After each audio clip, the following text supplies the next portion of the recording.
Saan po probinsya nyo? Ang ano po, Bicol. Bicol ka pala. Just, Marinbangge. Sa inyo din po. Magandang gabi rin po. Ilan taon ka na po, kuya? Ay, ano na po ako, ma'am? 82.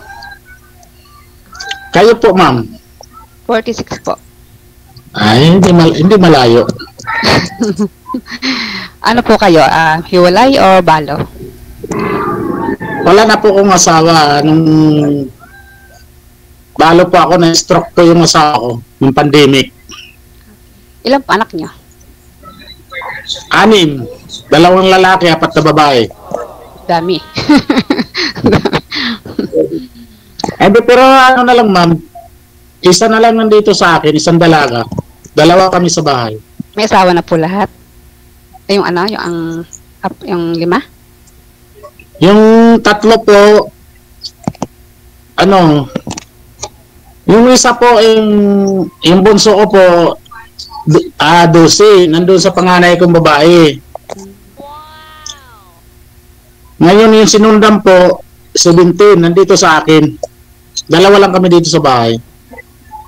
Saan po Yung kayo? isa po, nasa Rodriguez Rizal, Montalban. Okay. Ngayon yung isa ko pong dalaga, nasa ano siya, parang sa call center. Ano yun? Paano yun? Parang sa call center? Sa call center po siya nagtatrabaho. Ako naman po, 4 ang anak ko. Nasaan po, ma'am?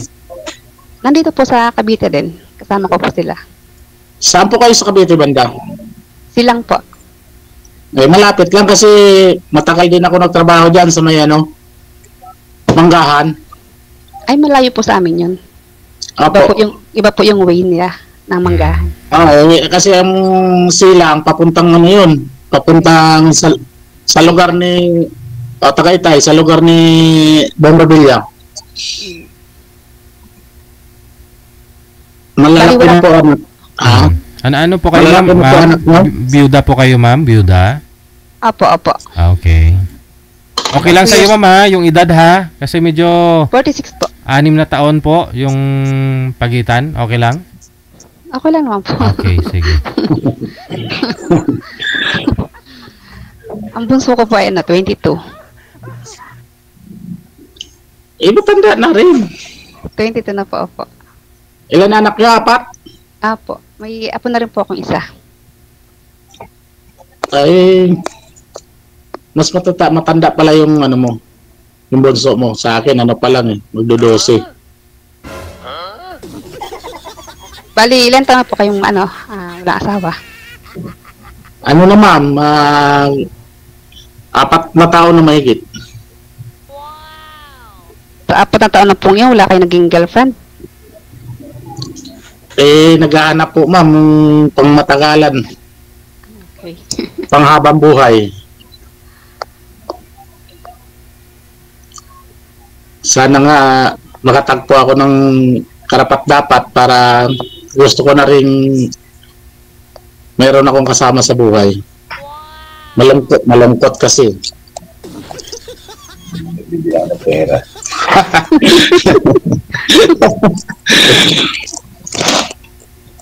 Kayo ba, ma'am? Okay lang ba sa'yo? Mayroong mangligaw sa'yo na may edad? Sa totoo lang po, mas gusto ko yung mas matanda sa akin. Ayoko po ng bata. Pwede. Ano po trabaho niyo, ma'am? Wala po, lang, sa bahay, sari-sari store lang po ang kinabubuhay. Okay naman yun. Tulong na aking anak. Meron po ako nagbibigay sa akin na tulong financial. Okay naman yun, ma'am. Basta importante doon, hindi nagugutuman. Saka wag ka lang kukuha ng lalaki na sakit sa ulo. Bali yung mga anak niyo po, ma'am, wala pang pamilya. Yung nagsusupport sa inyo. Opo, yung isa po may pamilya na po. Okay. Pero kahit naman po may pamilya na siya, ay nagbibigay pa rin po sa akin ng tulong financial. Okay, pwede ko bigay ng financial. Pasuyo po ako sa kasama niyo, sir. Pasuyo ako sa kasama mo, kamo. Mag-headset siya kung ano niya. O, kayo na lang po umalis dyan, sir, para hindi po maingay. Sige, Sir DJ, naririnig ko naman po. Okay lang ba, ma'am, kung manligaw ako sa'yo? Kaya mo ba akong tanggapin? Parang bilis nyo naman, oh. Ganun talaga, ma'am. Kung pagtatagalin pa natin, Nga lang, naalala ko po last month kasi nung yung kausap nyo, sir, mindadali mo, parang akala ko masagsagutin ka na. Pero hindi mo na... Kaso, Sir DJ, ayaw na sa akin, eh. Oh, parang umuki naman na po yun habang nag-uusap kayong dalawa. Hindi, ayaw niya sa akin, Sir DJ, kasi kumbaga malayo yata, tsaka hindi niya ako type. Ay. Parang kinikilig din siya that time, tapos yun pala, hindi ka pala type. Oo, meron nga nag-comment, Sir, Sir DJ, sabi niya, sa akin ka na lang, Sir. Oh. Ganun talaga yung mga nagko-comment dyan, basta wag ka mag-pascam, okay lang.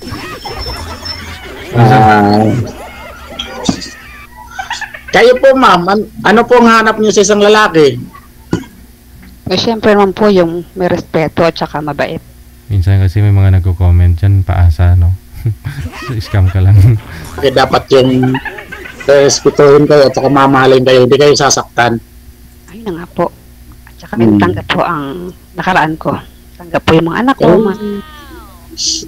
Wala namang problema ito doon, ma'am. Kung anong karanasan, basta importante yung mahal mo siya, eh. Mahal mo isang bagay.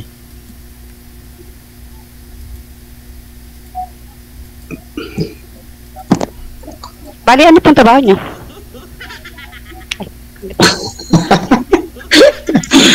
Ano ko, ma'am? Public servant. Ba't po napatawa kayo? Hindi, baka hindi mo kayang tanggapin, ma'am. Hindi niyo po alam public servant, ma'am. Tanungin mo. Ano po ba yung public servant? Taga-servisyo pa ako ng mga pasahero. Ayun. Pasahero na. Yung mga nagtatrabaho. Namamasada po ako, ma'am. Ako naman po sa ano, kasi dati naman po, mister ko ay ano lang din. Tricycle driver din po. Driver din po ako, ma'am. Namamasada ako araw-araw. Wala naman po masama doon sa mga ganun trabaho. Masama lang po yung makihingi tayo sa ating mga manlimos. Hindi lang po. Hindi. Pag trabaho naman po sa mga ganyang trabaho, okay lang naman po. Kasi Opo, ma'am. public po yung siniserva ni sir, kaya public servant. Opo, opo, Sir DJ. Pinagdadrive niya. Bakit po na pala? Araw-araw po ako. Oo. Ano po, sir? Si ma'am, bakit po pala kayo byuda, ma'am? Ba't po namatay? Na ano din po, na stroke, na atake. 2 years pa lang po. 2 years pa lang. Ako naman, ma'am, ano po yung asawa ko, na-stroke din. Apat na buwan kami sa labor. Nung pandemic. Tapos, Sige po, tayo po muna. tapos 3 buwan din kami sa Amang Rodriguez. Yung bandang huli, nung bandang huli, yung last niya na stroke, wala na talaga, hindi na kinaya. Sa akin naman kung mister, biglaan. Bigla lang po, atake lang siya. Yun yung tinatawag na sinusundo na siya. Sa akin, ma'am, pinahirapan talaga ko. Mabuti nga yung 2 dalaga ko, matyaga. Saka nung pandemic, nakapagtrabaho pa naman kami, naglalamove kami nung anak ko. Yun, tuloy-tuloy naman ma'am yung trabaho namin kahit papaano hindi kami nagutuman. Survive namin yung panahon ng pandemic.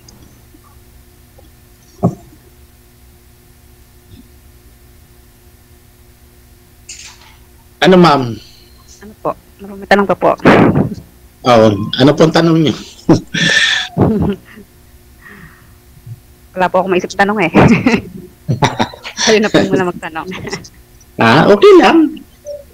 Basta sa kakabubuti lang, wag lang sa kasamaan. Ano po pala ang probinsya nyo? Masbate. Malapit lang tayo. Saan ka sa Bicol? Kasunod lang po. Sorsogon po. Sorsogon. Kasunod lang. Nakarating ako ma'am sa Sorsogon. Pero ako po hindi lang po ako talaga pinanganak sa Sorsogon. Pero marunong ka mag-Bicol. Apo. Ang mga magulang ko po ang purong Bicol at Bicolana. Bicolana. Nakarating ako sa Sorsogon ma'am sa may Barcelona. Malayo po sa amin yata yun. Sa palengke talaga ng Sorsogon. Bayan. Bayan po ma'am kasi likod nun dagat na eh. Naghatid ako ng jeep doon. Bali buhatan Sorsogon po kasi sa amin eh. Buhatan Sorsogon. Saan kayo sa Sorsogon banda? Buhatan po. Sa? Buhatan. Anong bayan yun? Anong bayan? Buhatan. Kasi Sorsogon. Kasi may biyahe doon sa amin. Bulan, papunta doon sa amin. Bulan, San Jacinto, diretso na naman sa amin, lugar namin. Tikaw kami. Pero hindi po ako nag-stay sa Bicol. Marunong lang po ako magsalita ng Bicol. Oo, opo ma'am. So, paano ma'am? Anong gagawin natin sa isa't isa?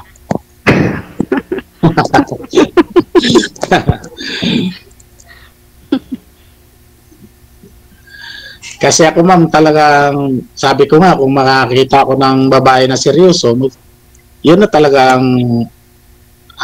pagkikisamahan ko sa habang buhay.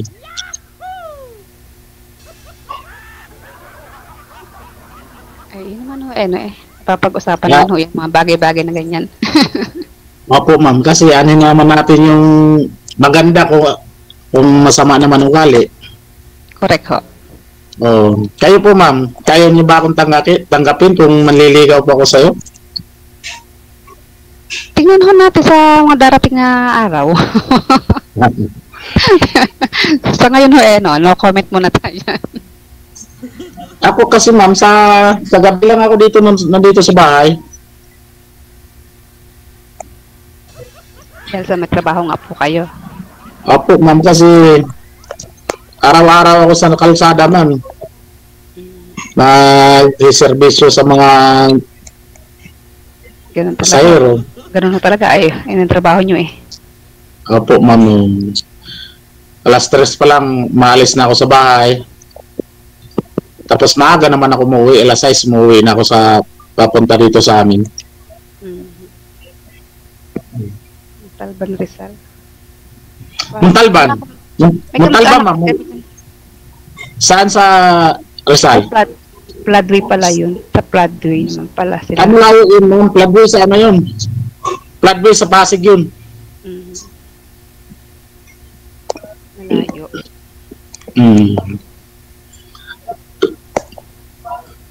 Paano ma'am? Para bigay mo na lang yung number mo para tatawagan na lang kita para pagdating ko sa biyahe sa gabi. Na lang tayo, mag-uusap na lang tayo. Okay lang ba sa'yo ma'am? Okay lang naman po. Sir DJ, okay lang ba yun Sir DJ? Yung alin po sir? Yung hingin ko na lang yung number niya para pagdating ko sa bahay sa gabi, sir, pag-uusap na lang kami. Yun naman talaga patakaran natin sir, hingiin nyo yung number eh. Kung ibibigay, edi tuloy. Pero nasa kay ma'am po yan. Maraming salamat po, DJ, sa pag-line up mo sa akin. Sana po pagpalain po kayo ng marami at matulungan pa kayo. Marami pa po kayong matulungan. So, Katulad sa wala na pong tanong, sir? ano pa bang may tatanong ko, ma'am? Ikaw, ma'am, magtanong ka sa akin, sasagutin ko po. Pero hanggang ngayon po ba, sir, tinatawagan niyo po yung nakausap niyo po last month? Wala na, sir. After po ba ninyo mag-usap dito, wala na? Hindi na kayo nag-usap ulit? Wala na. Kasi, di ko na rin, minsan tinawagan ko isang business yata, hindi naman sinasagot. Opo. Ma'am, magtanong po kayo, ma'am, sasagutin ko, ma'am. Kung ano ang tanong niyo po, ma'am. Sige po. Ano pong height nyo? Ano pong height nyo? Katamtaman lang, ma'am. Hindi naman pwede ako maging sundalo kasi mababa lang ako, ma'am. Kailangan sa sundalo may height talaga. Tama lang. Kumbaga, hindi naman pandak. Tama lang.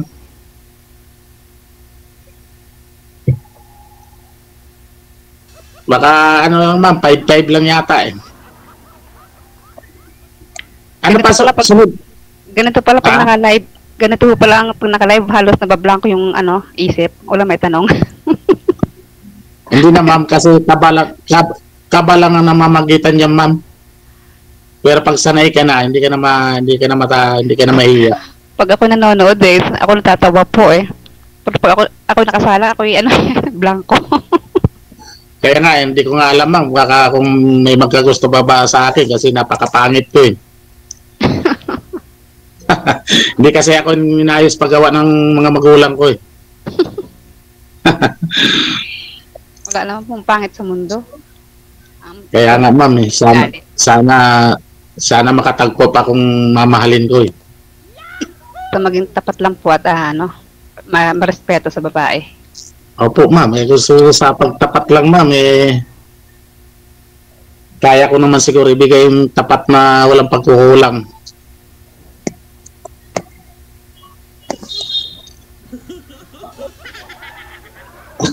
Ano, ma'am? May tanong po ako pala.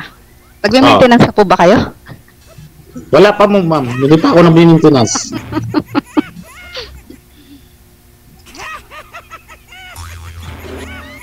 Okay pa naman, ma'am. Okay. Maintenance sa ano, ma'am? Sa Sa puso. Ganon. sa puso. Wala naman, ma'am. Sa diabetes. Bakit po ba si mister niyo po dati, ma'am, inatake? Ano po yun? Mataba ba yun? Ano ba yun? Hindi naman po siya masyado mataba. Mataas lang po kanyang sugar tsaka high blood. Ayun, magkapatid talaga yung sakit na yan, no? Oo. Yung iba, atake. Wala na. Opo. Pero nagme-maintenance po yun, ma'am. Tinigil po. Binigil niya. Yun lang. Pag tinigil kasi, yun ang delikado, no? Opo nga. Kaya binigla po siya talaga. Mm. New Year pa naman po siya nangyaring ganon. Asus. Meron pa ba, ma'am? Wala na po ako maisip eh. Di pagka ganun wala kayong maisip, wala na rin kayo pag-usapan sa off-cam. Paano kung bibigay mo yung number mo, ma'am, tapos tatawagan ka ni sir? Ano pag-usapan nyo? Siguro naman po pagka nasa off-cam naman po may may tatanong pa rin po. Pag-usapan pa rin. Ano kaya yung pag-usapan niya sa off-cam?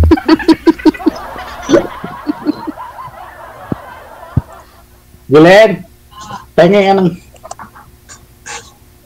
ballpen. Ay. Tingin yung ballpen.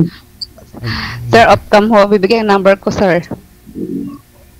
Tingin yung number. Ay, ballpen.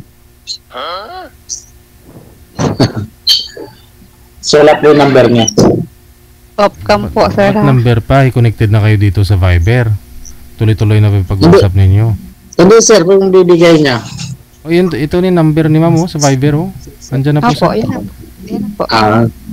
Connected na po yan. Anytime pwede mong tawagan si ma'am.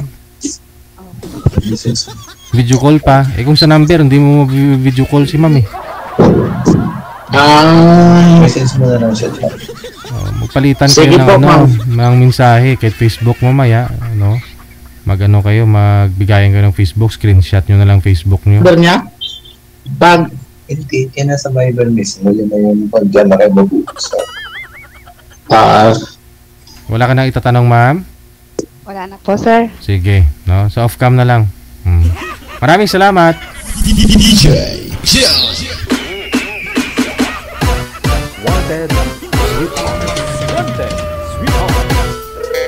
Naalala ko po kasi last month nung nag-join si Sir, minadali niya rin eh. Parang kinilig naman po yung kausap niya the time noon, last month. Pero hindi na daw pala sila, hindi na daw siya sinasagot ng tinawagan niya.